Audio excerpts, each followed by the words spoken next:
Hindi ako perpektong tao. Hindi lahat tama yung ginagawa ko. May time na hindi okey. Pero sa nakikita ko, sa nangyayari sa atin sa mundo, pasama na ng pasama yung tao. Pasama ng pasama. Pero natural lang sa tao yung likas na pagiging masama. Kasi nga, nagkasala ang ating pong mga ninuno, si Adan at si Eva. Kaya naman, pinutol ni Lord yung sumpa na yun, yung curse na pagkakamali ng tao. Binigay niya yung buktong na anak niya, si Jesucristo, para tayo ay magkaroon ng kaligtasan.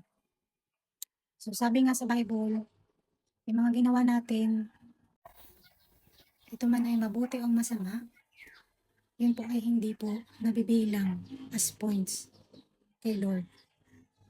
So tayo po, magsisi lang tayo sa ating mga kasalanan at tayo ay maluwag na patatawarin ng Diyos. Bukas kamay niyang tayo ay patatawarin.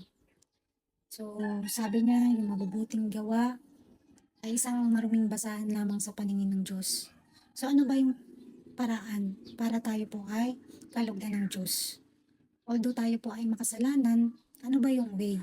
So ang way, si Lord lang yung way. Siya ang daan, katotohanan at ang buhay. Walang ibang daan kundi si Jesus.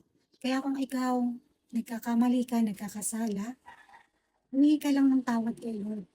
Baka ito na yung time para tayo po ay lumapit sa Kanya. Kung ikaw man nasa bako-bakong daan, sira-sira man yung daan, palaging merong maganda sa dulo. Kasi nilililok lang tayo ng Diyos.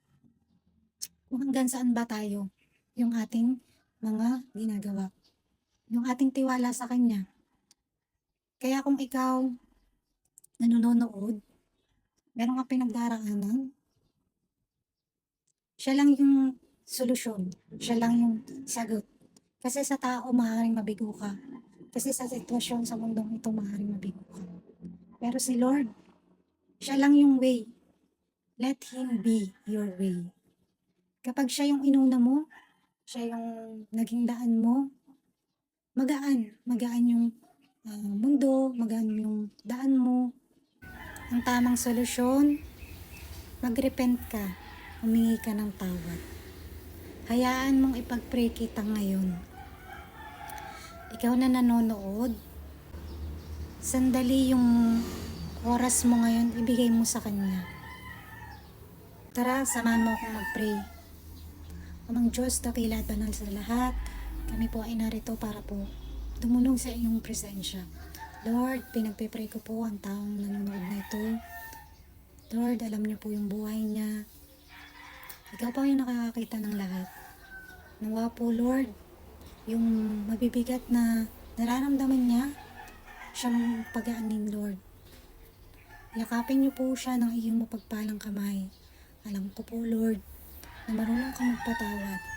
Kaya naman, sumunod ka sa panalangin kong gagawin. Amang Diyos, tinatanggap kita sa aking buhay. Ikaw na, Lord God, ang manguna sa aking buhay. Patawarin niyo po ako sa mga ginawa ko, sa mga pagkakasala, sa hindi ko pagtitiwala sa iyo. Lord, pakalinisin niyo po ako ng inyong banal na dugo at ng Espiritu, nang malapit po ako sa inyong harapan.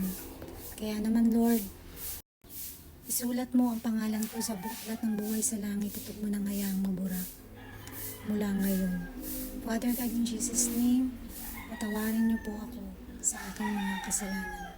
Humihingi po ako ng kapatawaran sa aking mga kasalanan at tinatanggap kitang lubos sa aking buhay. In Jesus' name. Marami pong salamat sa pangalan ni Jesus. Amen. Kung ikaw ay nanood at nanood ka sa panalangin ito, tinanggap ka na ni Lord. Kaya naman, ipangin ng kapatawaran kay Lord ay malaking bagay. Ang pag-amin ng ating pong mga kasalanan ay lubos niyang kinalulugod. Ginagagalak ng kanyang puso na ikaw ay tumanggap sa kanya ng lubusan. God bless. Happy Sunday, everyone.